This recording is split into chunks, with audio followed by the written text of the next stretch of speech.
Bagian 18, apa yang bisa dilakukan oleh masyarakat? Poin yang paling penting dan paling mendasar adalah untuk membedakan antara kreativitas ide dan kreativitas artistik. Jika perbedaan ini tidak dibuat dengan jelas, tidak akan ada harapan bagi suatu kemajuan. Pemerintah dan institusi pendidikan akan berkata bahwa mereka telah melakukan banyak hal untuk kreativitas. Pernyataan ini benar adanya jika ini maksudkan adalah kreativitas artistik, tetapi sama sekali salah jika ini maksudkan adalah kreativitas ide. Berbuat banyak untuk kreativitas artistik tidak berarti melakukan banyak hal untuk kreativitas ide. Ini adalah situasi saat sekarang. Kita bisa melihat pada 4 aspek masyarakat untuk memahami bagaimana kreativitas ide dapat memberikan kontribusi di setiap bidang ini: pendidikan, pemerintah, bisnis, rumah sakit. Kreativitas dan pendidikan. Di sini, kita menghadapi permasalahan yang sangat nyata yang disebabkan oleh kegagalan bahasa untuk membedakan antara kreativitas ide dan kreativitas artistik.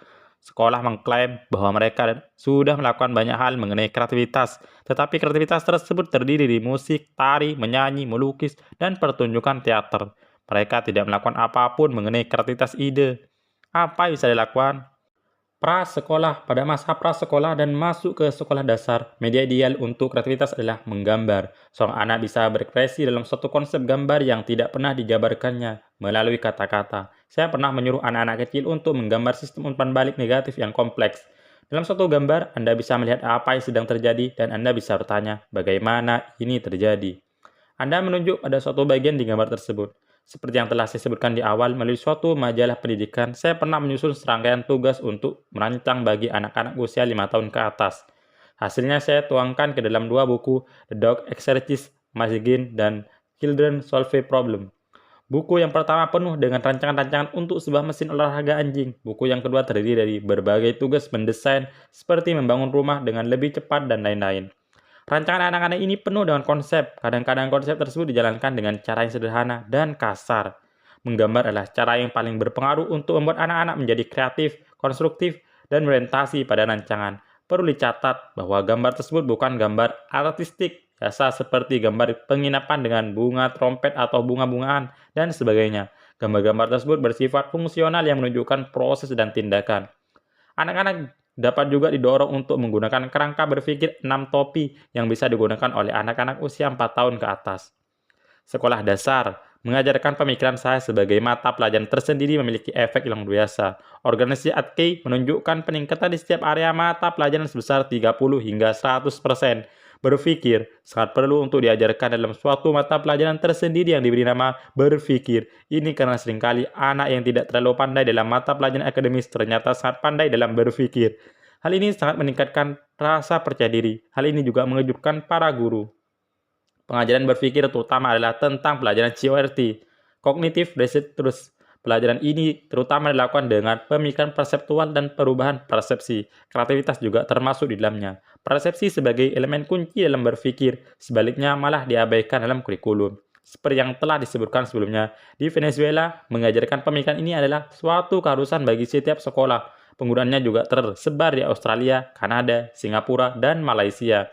Penggunaannya juga sedang berkembang di Cina, di Amerika Serikat, dan Inggris. Penggunaannya berbeda-beda tergantung pada tenaga kepala sekolah masing-masing. Penelitian yang bagus telah dilakukan oleh Michael De Ben di Universitas Verona, Italia yang menunjukkan efek pengajaran secara langsung mengenai pemikiran yang ternyata sangat luar biasa.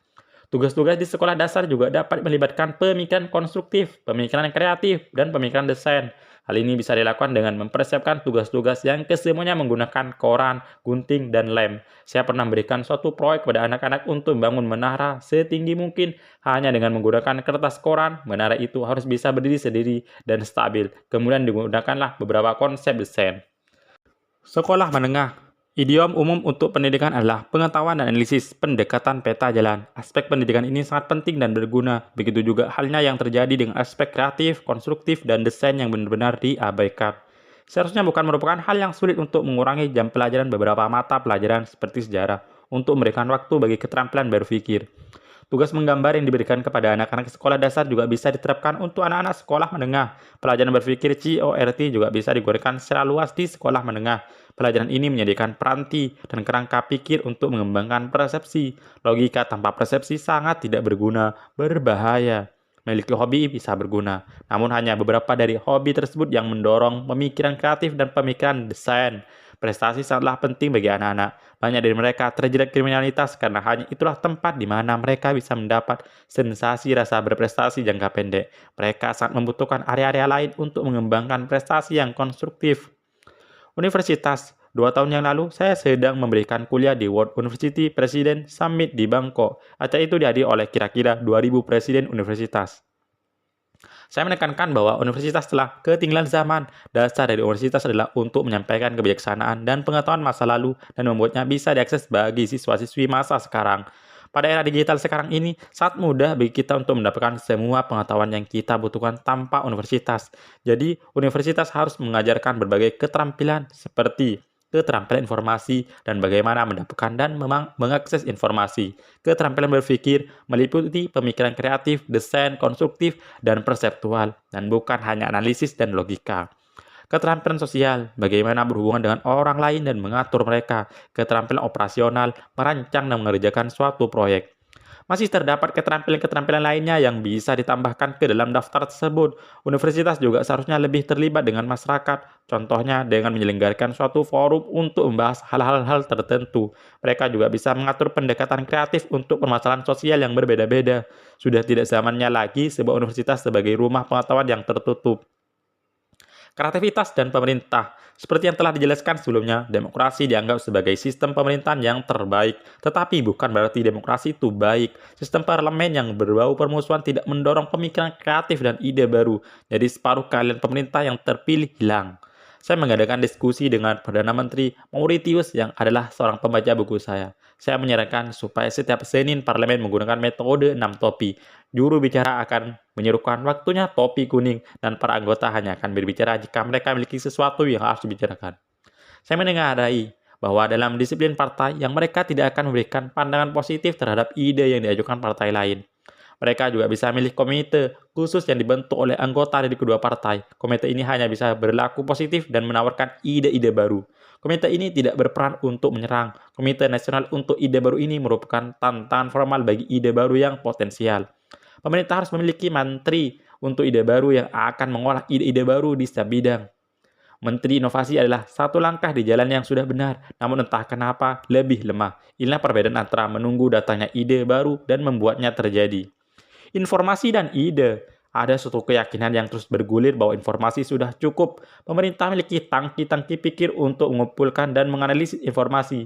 Diharapkan dari sini akan muncul ide-ide baru. Tetapi menganalisis informasi tidaklah cukup karena informasi tersebut dapat diterima melalui konsep yang lama. Terdapat kebutuhan yang nyata untuk suatu usaha yang formal dan sungguh-sungguh untuk menciptakan ide baru. Ide-ide baru tidak akan berevolusi seiring berjalannya waktu. Ide baru harus diciptakan. Kreativitas dan PBB. Bertahun-tahun yang lalu, saya mencoba untuk membuat kelompok pemikiran kreatif di dalam PBB. Kita mengadakan berbagai macam pertemuan dan Kofi Annan sebelum ia menjabat sebagai Sekretaris Jenderal adalah salah satu anggotanya. Kami benar-benar peduli terhadap kebutuhan nyata akan ide baru dalam situasi konflik dan sebagainya. Pada saat yang bersamaan dan ada perasaan yang mendasari bahwa perwakilan di setiap negara berada di sana untuk mewakili pemikiran negara mereka dan tidak untuk menciptakan ide-ide baru. Suatu ide baru bisa saja bertentangan dengan kebijakan suatu negara. Seorang perwakilan bisa memberikan ide baru yang berseberangan dengan posisi negaranya. Secara singkat, PBB tidak berdiri untuk pemikirannya sendiri, tetapi untuk mewakili pemikiran-pemikiran negara-negara anggotanya. Dari mana? Ide baru adalah kebutuhan matematis. Informasi tidaklah cukup. Menerapkan pertimbangan untuk situasi konflik tidaklah cukup karena di situ terdapat kebutuhan nyata untuk suatu rancangan ke depan. Permasalahan seperti kemiskinan, harga-harga bahan, pangan, dan AIDS memerlukan pemikiran tambahan. Ini tidak bermaksud mengatakan bahwa pemikiran yang sekarang sudah ada tidaklah memadai. Tetapi ide baru bisa membuka kemungkinan yang perlu dipertimbangkan. Tetapi dari manakah ide itu? PBB tidak merancang untuk mengeluarkan ide seperti itu. Jika di setiap negara mengajukan satu ide baru, maka hal ini akan dilihat sebagai suatu perluasan kebijakan negara-negara tersebut. Bahkan jika ide tersebut memang hebat, ide tersebut akan dilihat dengan penuh kecurigaan dan ketidakpercayaan. Amerika Serikat bisa memberikan banyak ide bagus, namun ide tersebut akan dengan mudah dipandang sebagai suatu bentuk latihan dalam imperialisme Amerika. Kita memerlukan suatu badan yang netral dan independen yang bisa menghasilkan, mengumpulkan, dan mengumumkan ide-ide baru dan kemungkinan-kemungkinan baru. Sekali mereka muncul di publik, mereka akan dipertimbangkan. Ide tersebut bisa diabaikan atau bisa dipakai. Ide tersebut bisa memengaruhi pemikiran masa kini. Jadi dalam setiap hal, selalu lebih baik untuk memiliki ide baru dibanding tidak memiliki sama sekali. Kreativitas dan bisnis. Apa yang bisa dilakukan untuk meningkatkan kreativitas dalam suatu organisasi bisnis? Lakukan dengan sungguh-sungguh. Hal yang paling penting dalam kreativitas adalah melakukannya dengan sungguh-sungguh. Mengapa kita menganggap serius untuk kreativitas? Padahal kita sudah memaklumi banyak kemajuan bergantung pada kreativitas. Alasan pertama adalah kita tidak memahami kreativitas. Kreativitas selalu menjadi misteri. Kita bisa melihat hasilnya, namun kita tidak tahu bagaimana hal itu bisa terjadi. Setelah Anda selesai membaca buku ini, Anda akan tahu bagaimana kreativitas bekerja. Alasan yang kedua adalah bahwa kita tidak tahu harus bagaimana. Kita beranggapan bahwa ide datang dengan sendirinya dari masa ke masa tanpa ada yang bisa kita lakukan. Anda juga bisa meminjam, mengompi, atau mencuri ide dari orang lain. Kebanyakan orang tidak tahu bahwa mereka bisa menggunakan kreativitas mereka secara formal dan secara kreatif. Anda bisa duduk dan menghasilkan ide-ide baru. Korporasi memperlakukan keuangan dengan sungguh-sungguh. Mereka melakukan perkara hukum dengan sangat serius. Mereka mengadakan penelitian dengan sungguh-sungguh, tetapi mereka sama sekali tidak menganggap serius kreativitas. Seperti yang akan dibahas di bawah ini, setiap organisasi membutuhkan seorang CCO atau Chief Creativity Office. Posisi tersebut bersifat formal. Seseorang yang menjabat posisi ini haruslah seorang senior, tetapi tidak terlalu senior sehingga ia tidak lagi memiliki waktu untuk itu. Seorang CCO tidak harus kreatif secara personal, tetapi harus menghargai kreativitas. Jika seorang CCO kreatif secara personal, ada kecenderungan yang berbahaya untuk meremehkan ide-ide dari orang lain. Jadi, CCO haruslah seorang yang baik pada semua orang, seseorang komunikator, dan penuh semangat. Kegiatan seorang CEO selain mendirikan sebuah pusat kreativitas akan dijelaskan di bawah ini. Akan tetapi, tugasnya tidak hanya semata-mata menemukan dan mengumpulkan orang-orang yang kreatif. Kreativitas adalah keterampilan yang bisa dipelajari semua orang, sehingga dibutuhkan pelatihan formal untuk kreativitas karena dunia pendidikan belum menyediakannya. Menghasilkan lebih dari 20.000 ide dalam satu siang adalah hasil dari penggunaan teknik pemikiran bilateral yang terlatih dan bukan bakat.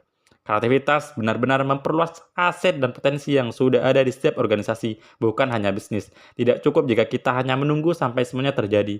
Anda perlu menganggap serius kreativitas dan mengambil tindakan. Setiap pemerintahan harus memiliki menteri untuk ide baru atau setidaknya seorang menteri untuk inovasi. Kata inovasi berarti merealisasikan ide yang baru untuk organisasi tersebut. Kreativitas berarti menghasilkan ide baru. Inovasi memiliki nilainya sendiri, tetapi lebih lemah dibanding kreativitas. Dorongan banyak digunakan tetapi kurang kreatif. Mendorong orang untuk menjadi kreatif adalah bagian dari bahasa basi umum yang dibayar untuk kreativitas karena orang tidak tahu apalagi yang harus dilakukan. Harapan, hal ini sangat penting dan lebih berpengaruh. Para eksekutif, kepala, dan yang lainnya harus menjelaskan bahwa setiap orang diharapkan untuk mengajukan ide-ide baru. Eksekutif dan orang-orang lain harus pandai dalam permainan yang harus mereka mainkan tersebut.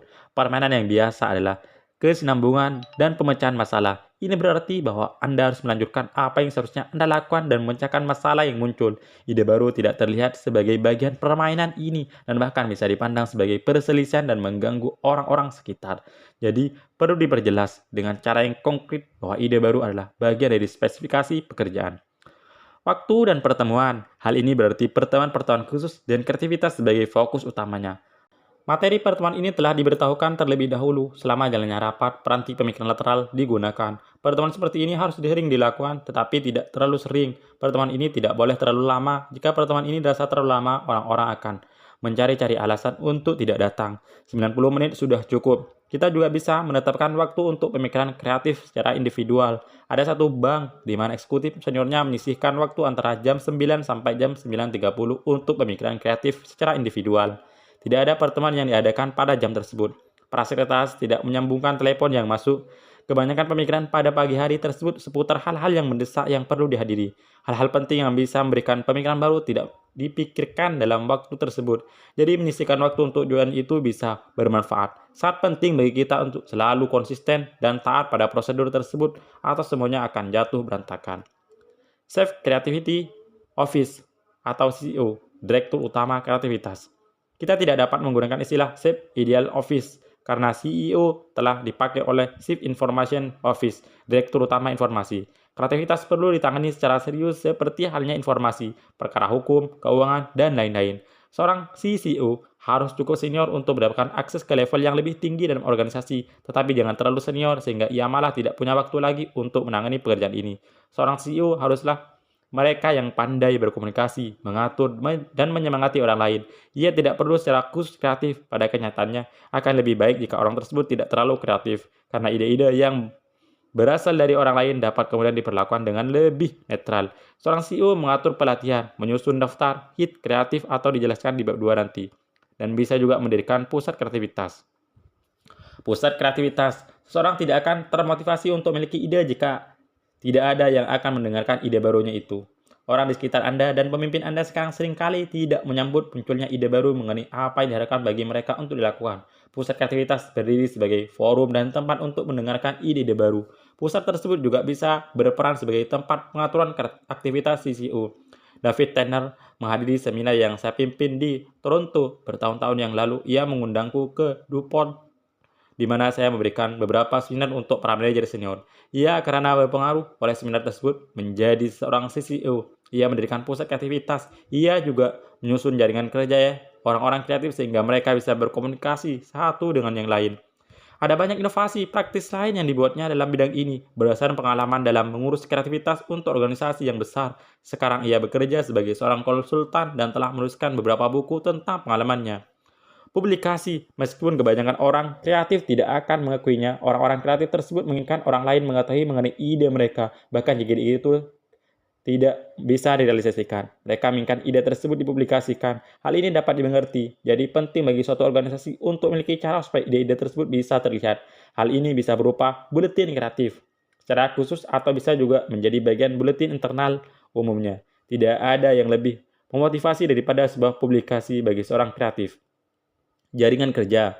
Seperti yang telah disebutkan sebelumnya, menghubungkan orang-orang yang termotivasi oleh aktivitas satu dengan yang lainnya melalui suatu jaringan atau seperti yang dilakukan David Tanner di DuPont memang bermanfaat. Mereka bisa saling bertukar ide, menyusun pertemuan, menentukan tugas-tugas, membantu satu dengan yang lain, dan lain sebagainya. Bahaya dari adanya jaringan orang-orang yang penuh antusiasme ini adalah bahwa orang lain bisa merasa tersingkir dan berpendapat bahwa kreativitas bukanlah untuk mereka, tetapi hanya untuk orang-orang tertentu di dalam jaringan tersebut.